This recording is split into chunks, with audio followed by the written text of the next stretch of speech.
Tell us who we got here today. This is my very dear friend, Elsie McKee.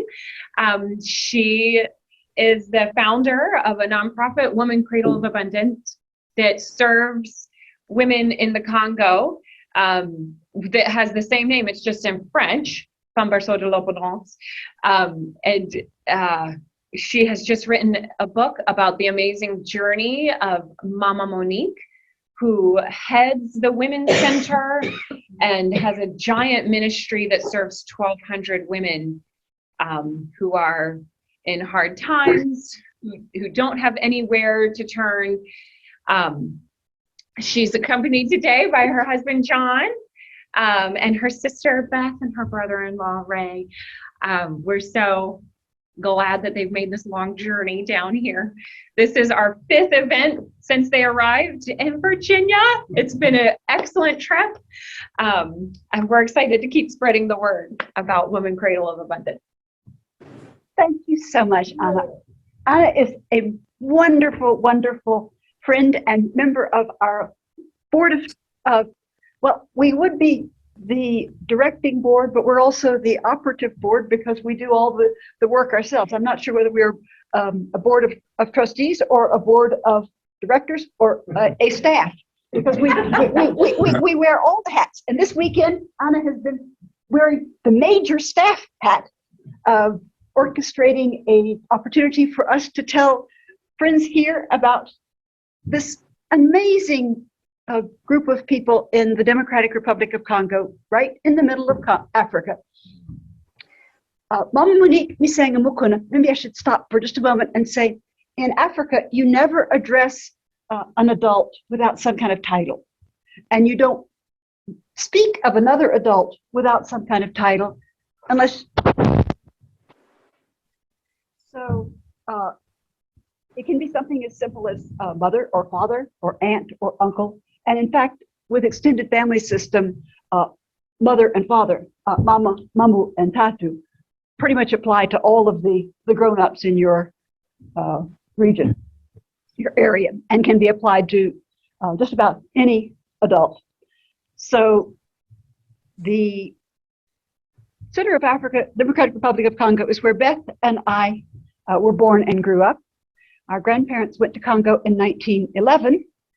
And my father and his siblings were born and grew up in Congo. And so we've had the privilege of living in this amazing community church, these people for whom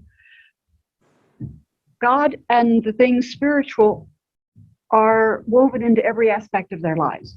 It doesn't mean that they are super saints. At least some of them are, like Mama Monique. But it means that the spiritual has a relevance for everything in life. And so does family.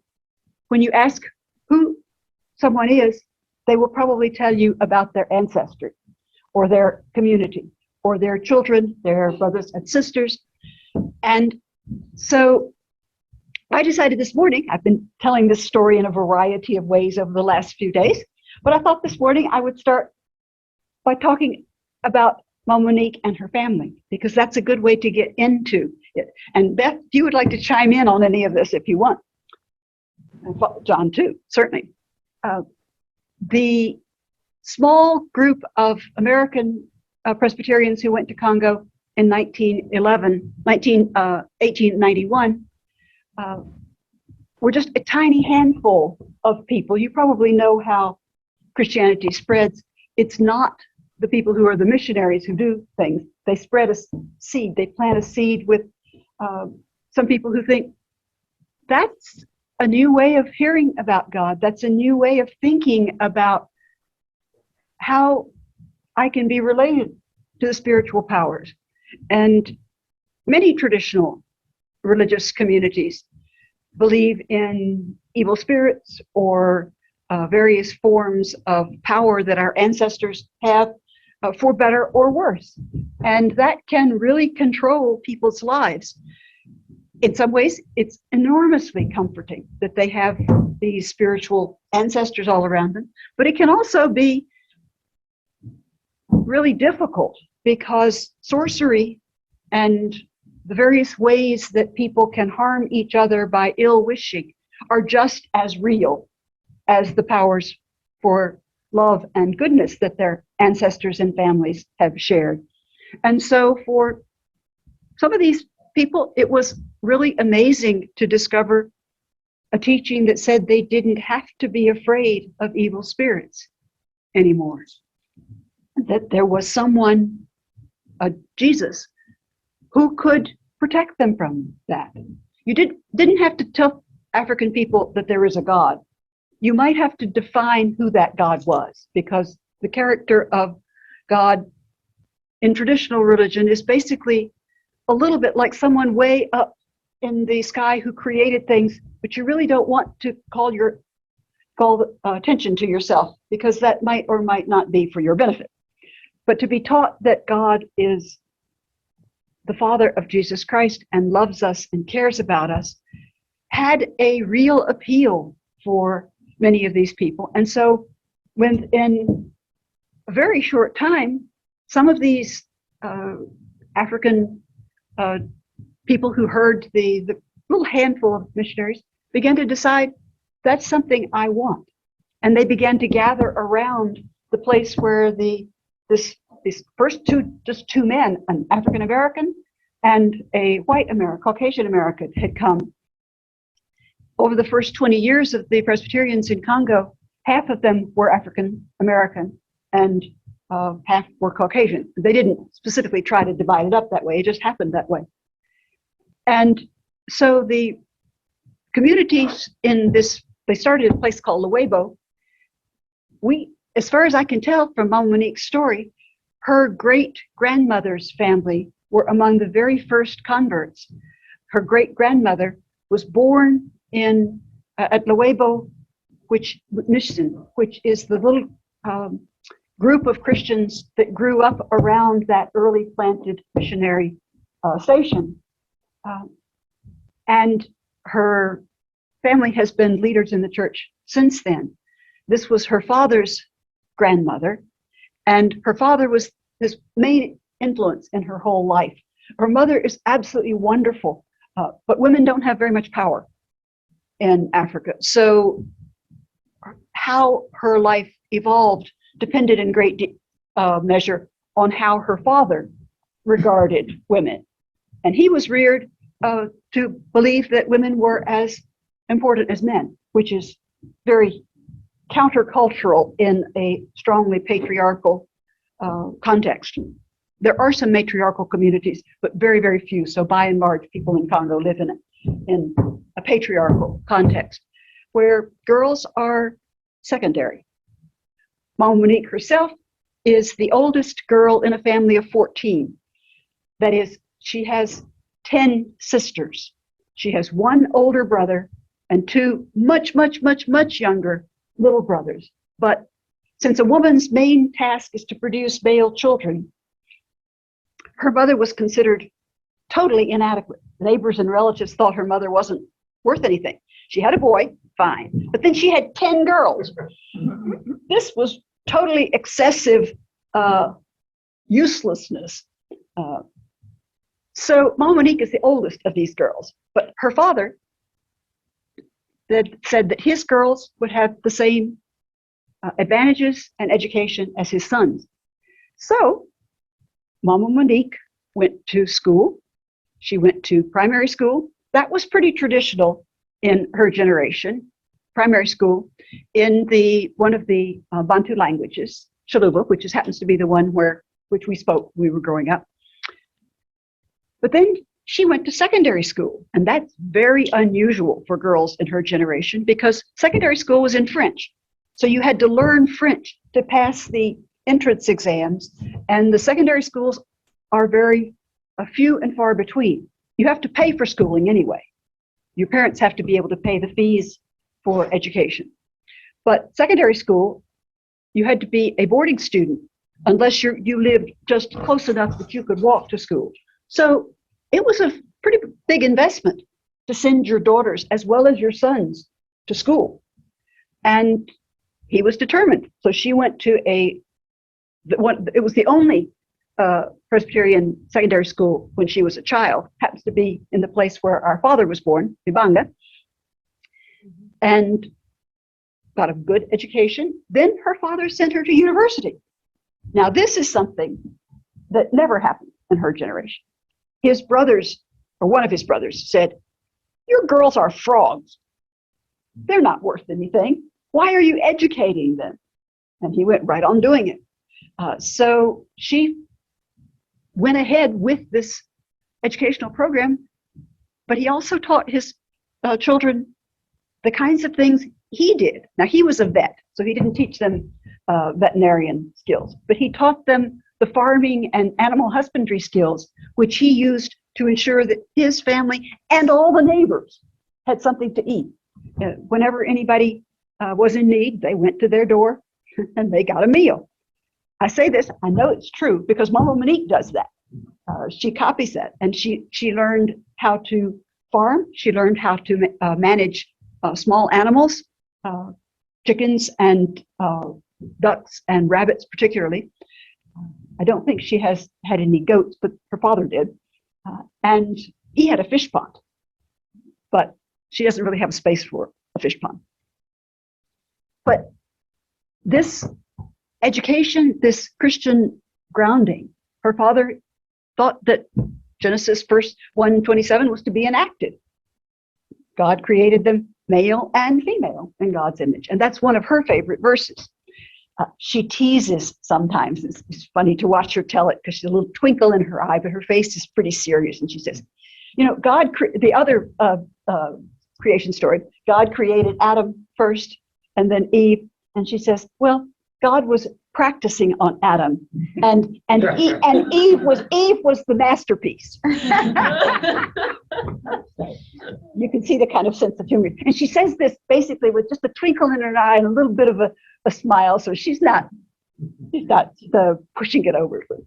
Her other favorite verse is John 10:10, and Jesus came to give life and to give life abundantly. So Mama Monique grew up, went to university, was a secondary school teacher and principal, which of course is again something that women didn't do. And then she discovered she was married, and she and her husband Tatu Bukuna had 9 children. She said to me later that if she had known about birth control, about family planning, she would have had fewer children, because family planning is something that they try to teach now. But she has 5 girls and 4 boys, and educated all the way through. So her children are amazing citizens, very gifted and well educated. All except one son who was stubborn. After high school, he decided he wanted to go to university in Europe. And she said, I can't pay for that. You go to university in Kinshasa or we aren't going to do it.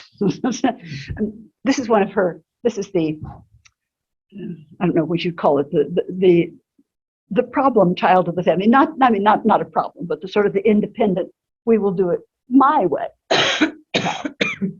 But all of the children are educated. But what she was discovering as a teacher is that she really couldn't afford to send all of her children to school on a teacher's salary. So she went back to doing some of the kinds of things that her father had taught her, like sewing, like business, like raising crops that she could sell as well as feed her family with, doing a very entrepreneurial kind of skill. And she was very successful. She went even as far as South Africa or Morocco in her export-import business, because Congo is a very wealthy country, minerals. Its property is owned, or at least controlled, by the top 1%. And most people are extremely poor. Quite a lot of people basically live from hand to mouth. They are subsistence farmers out in the countryside without any access to medical care or much in the way of regular education. In the cities, of course, they can't farm for themselves, so they have to do small businesses in order to feed themselves. So the character of the work that she was doing meant that she was effectively selling her products to the highest levels of the society, but she was very much aware of the ones that didn't have. So she's walking home and she sees a child who looks very unwell, malnourished, and she asks him, where do you live? And he goes and shows her, and she sees that this little house the floor is wet. They live too close to a little stream for the floor ever to be dry. The parents don't have any way to make a living. They had sent their child out to beg to get a little food. So she feeds him, and she takes food to the family, and she discovers, oh, in this neighborhood, there are lots more of them. So she gets her church involved. She says, looky, let's organize a group at our church, and we will make regular meals, once a day for the malnourished children. Now, they had to be very careful about this. They said, we will only take malnourished children. If you've got a home where you get fed once a day, you need to stay at home. If you live in a family where there's just nothing to eat every day, or where your family divides it up, one day this child eats and tomorrow the next child eats, then we will provide food. The thing is, they knew that they couldn't stretch it to everybody, so they had to choose the ones who were most at risk. But they got a nutrition program going. And then she saw that there were children on the street. These children might be being fed, but they didn't have anywhere to go to school. They couldn't pay the fees. So the next thing we do is work on finding ways to pay fees for them, because you have to have uniforms and school supplies and school fees. School's not free.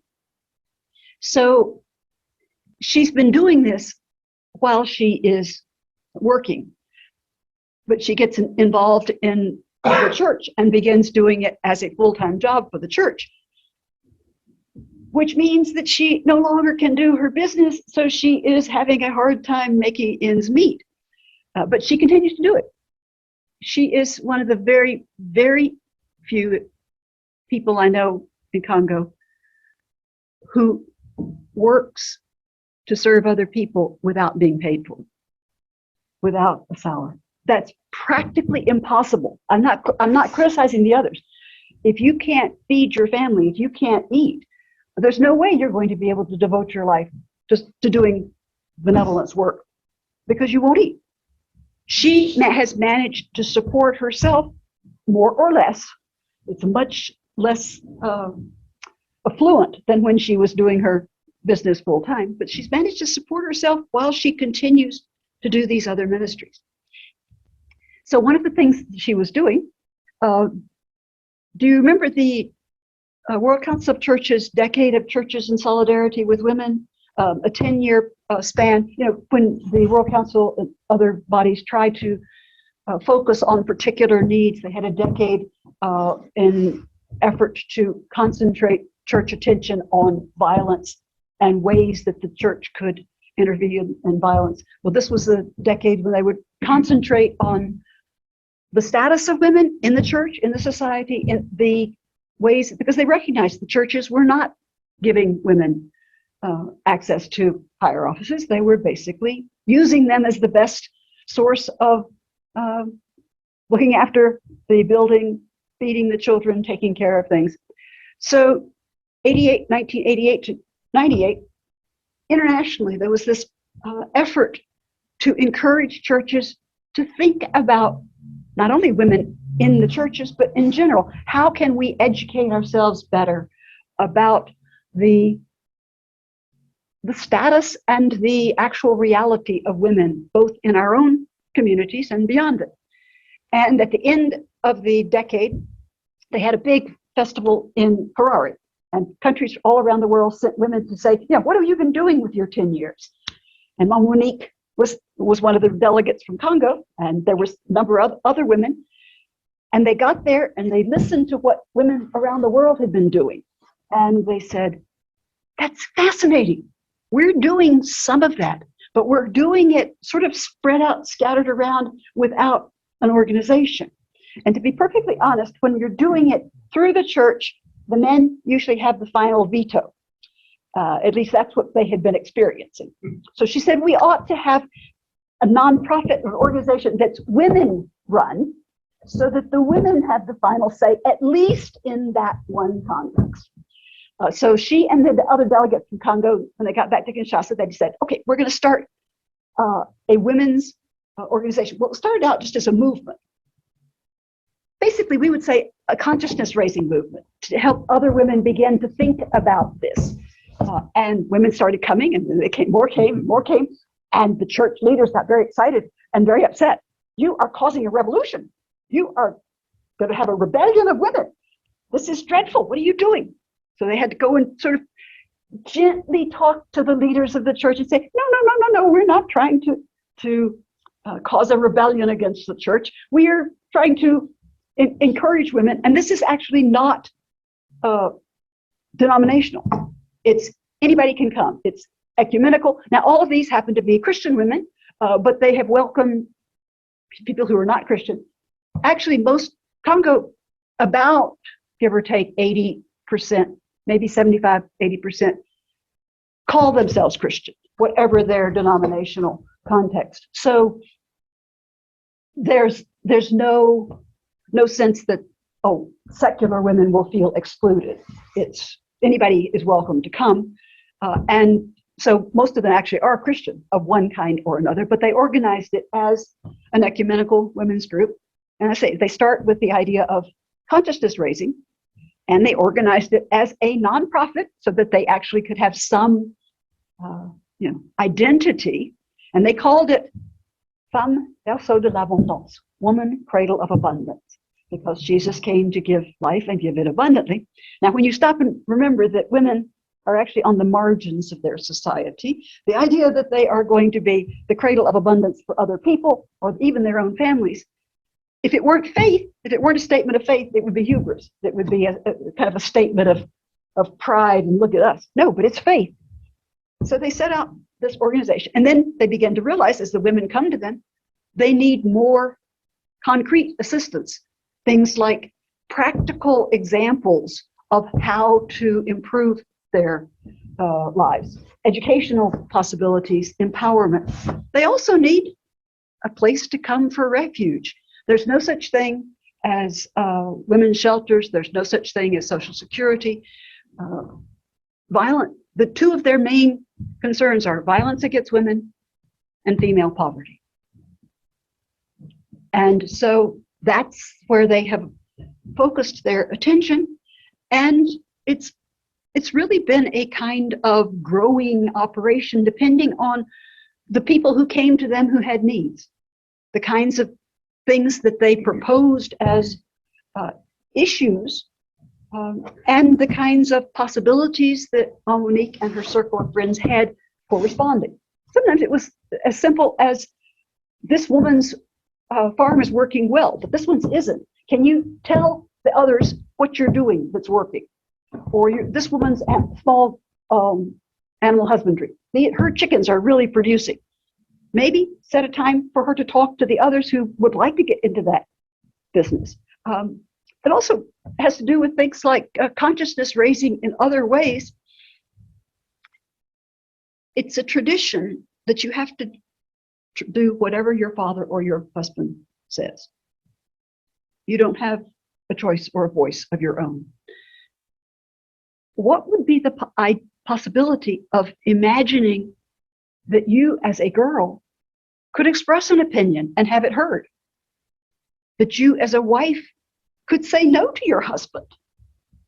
This is very untraditional. And remember, I want to say that there are lots of good things about African traditional society. It is a extremely well-developed community. They don't have Social Security or things like that because the family looks after the family.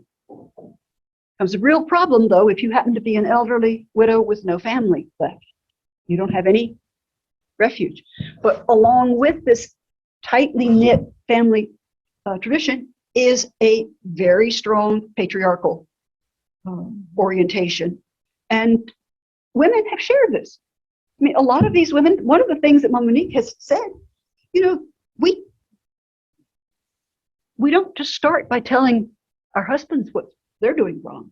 We start by looking at how we are maintaining some of these injustices. Boys are valued, girls are not. So boys get to have playtime when they're growing up. Little girls start working from the time that they're 3 or 4, able to take care of a younger sibling or go haul water. Mothers participate in this. Why not? Because that's how they were reared. That's the value system that they have imbibed. They know their value depends on having males, having sons, and seeing that those sons are educated and produce good results for the family. The girls, they're going to marry them off at 13 or 14 and get a dowry for them. And you'll probably use that dowry, the money that comes for this daughter, to pay the dowry for the son so that he can get married. You're just swapping it around. We are all girls, and people commiserated with father for having all girls. And they used to tease that the dowries given for us would then be handed over to his brother to be the dowries for my uncle's sons, so that we would have the family rotation in there. Father didn't have sons, Uncle Mac did. But the thing about this is helping the women also to realize I can make a change by giving my sons chores, by treating them as I treat my daughters, just around the house so that they have to do some things.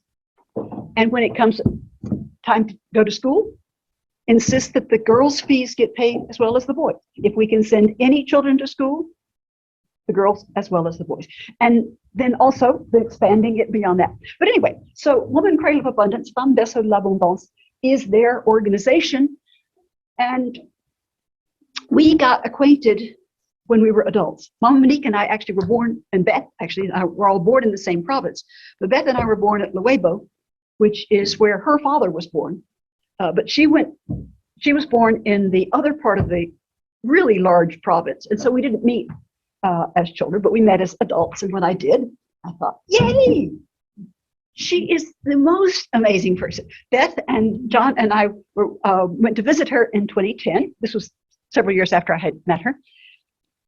And cut the story short, she was being considered an uppity woman in her church because she was so successful. And so the male authorities had decided that they were going to fire her from her position, where she had been doing all of these various kinds of activities. So what did she do? She started them all again in her home. So when we went to visit, we saw this sewing school that she was starting at her home, and we went to visit the women's center, which she had built and which was falling apart after she had been thrown out. And so we said, we have to do something to enable her to keep her ministry going. The ministry through the Presbyterian Church USA, that had been working well until she was excluded by the leaders of her Presbyterian denomination. This is only the top. Everybody else in the church was horrified. The women followed her. They said, do we really want to still be a part of this church if they're going to throw out our leader? And she said, remain in the church. We are still part of the church just because this handful of leaders has done what we all recognize is not just, does not mean we give up on the church, does not mean we give up on Jesus. We continue to worship.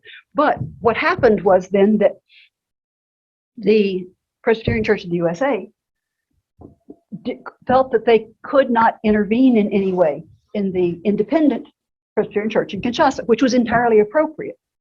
So, but they said, if you want to work with Mama Monique, that's absolutely fine with us.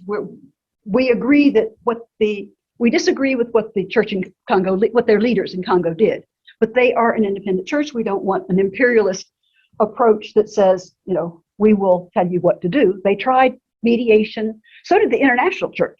They sent a group of leaders from all around the world, the World Alliance of Reformed Churches, World Communion of Reformed Churches. And the leaders weren't going to listen to their fellow African Christian Reformed Presbyterian leaders. Anyway, it's a big mess. Since then, those leaders have died, and the new leaders keep begging Mama Monique to come back and do whatever she can. But she says, I already have another way of carrying on this ministry. So that's how we got involved. We started a little nonprofit here. We named it Woman Cradle of Abundance, FIBA Inc. Now, if you're thinking of starting a nonprofit, don't use the same name as the one in the other country, because no one will ever keep it straight. And you will have all kinds of explaining to do, explanatory difficulties, but never mind. So we started a little nonprofit to help her continue her ministry. And that's where Cradle of Abundance came from, Woman Cradle of Abundance. And this is her story. Because over the years, I taped it. Every time we would meet, I would ask for more questions. My favorite interjection was, when?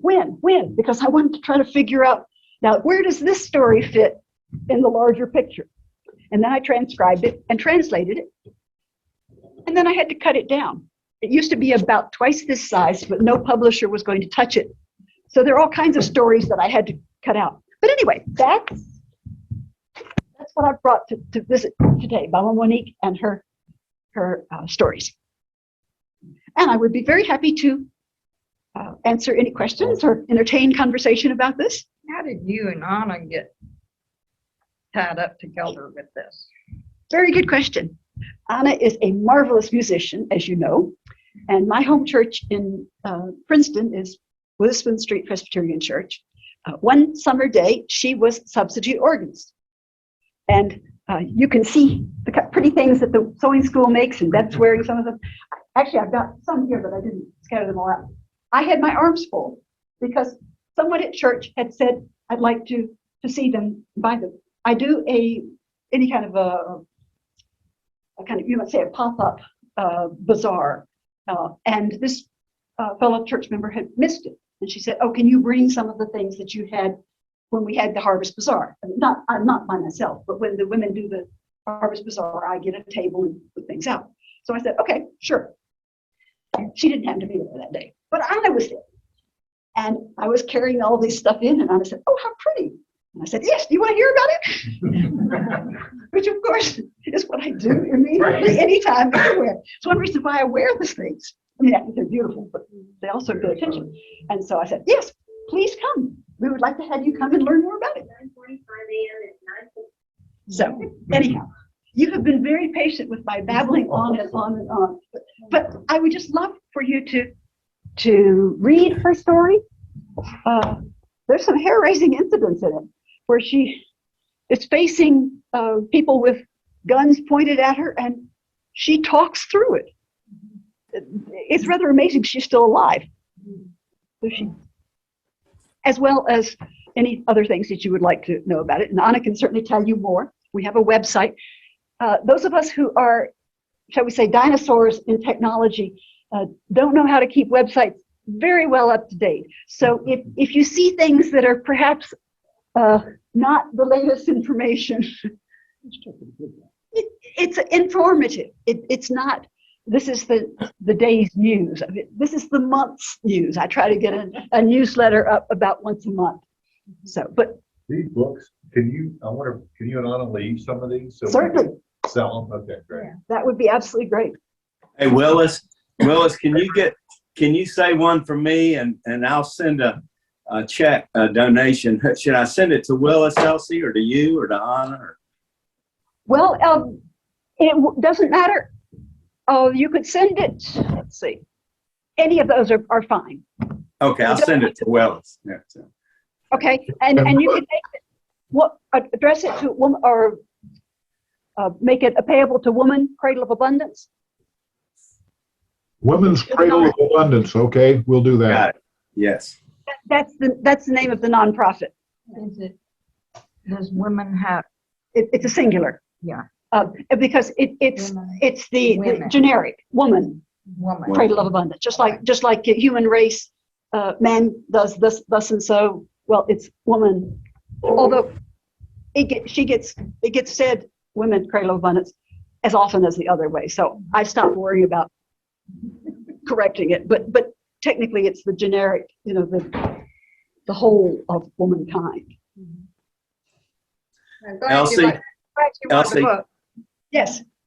I'm doing a 12-week course called Sacred Ground, and it's a 12-week course on racism. Yeah. So we're meeting again Tuesday. So I'll bring this up and see if, I can stir in, because it's on racism and everybody is just feeling lost. Like, what can I do? What can I do? And certainly this would be one example. So I'll bring it up Tuesday night and see if it can stir up some interest. That would be absolutely wonderful. A Linton small group at my church and our neighboring church. Mine is the African American Presbyterian Church. The neighboring church is the Caucasian one, and we've been doing things together. We're reading it as our Linton small group, and it's working really well. That would be great. Okay. And she tells a good story. It's Beth, did you want to say something? Yeah, no,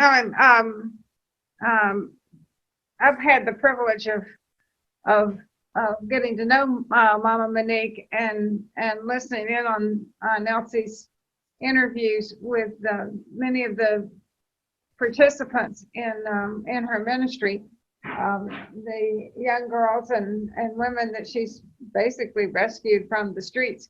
But the book captures that very well, so that those of you who haven't had the chance to do that can really get a sense of how God is working through Mama Monique.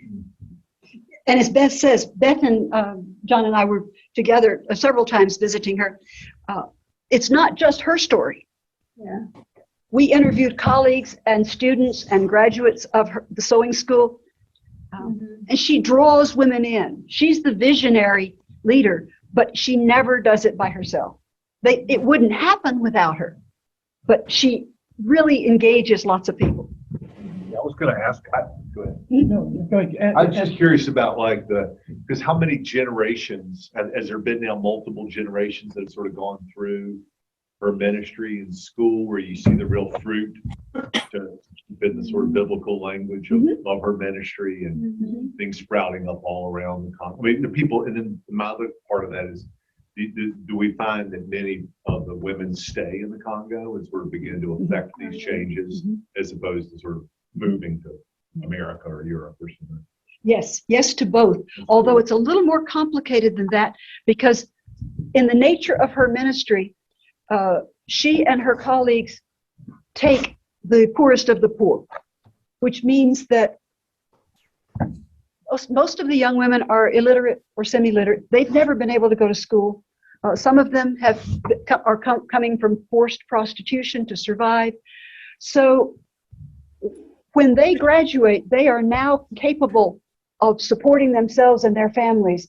They really are not able to function in another society, probably, because simply getting to the point of being productive citizens in their own society. Now, there are occasional exceptions.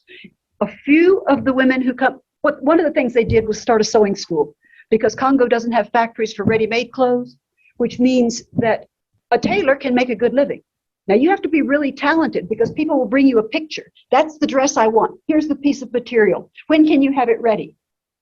No patterns, no nothing. So they have to know everything about making this.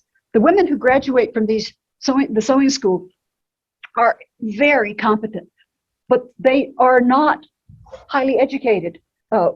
Since many of them come illiterate or semi-literate, the program includes literacy lessons, reproductive health, general education, things that they will need, women's rights, human rights, to give them the capacity to start at the more or less middle level of their society. They'll still be closer to the bottom than we would like. But Beth, you were saying? I was just going to say, in terms of generations, their children are going to be able to eat and go to primary school, where maybe that would have been totally out of the question before. So and be healthier. So in that sense, the next generation is in a lot better place than they would have been without this. Exactly. And we are seeing the Yeah. children of these graduates going to school and having their own professions. Right, a whole new world, basically. Yeah. Yeah. Yes. And the girls as well as the boys, so that Oh, yes. that change in culture and consciousness is carrying on. And family planning. Mhm. I mean, that may sound like a minor thing to us, but We take it for granted. yeah, John? Mhm. I'm going to try to make this fast. This is related. The uppity women Mhm. in the church were kicked out, not just because they were uppity. I mean, that was sort of annoying to them. The fact is that they also, when they accrued, like if they ran a fundraiser, what they wouldn't do was to give the men a cut of that. So that they wanted the rake. They wanted 15% of whatever the women generated. And what the women and what Mom boss. Women Cradle of Abundance does is it teaches women that it's good for women to control the money. And that's what the Cradle is about. Cradle is good for rearing children, but what Cradle of Abundance is teaching is how to create an environment around the child, around choice, that women can, it's good to own money. You don't have to share money with men for no particular reason.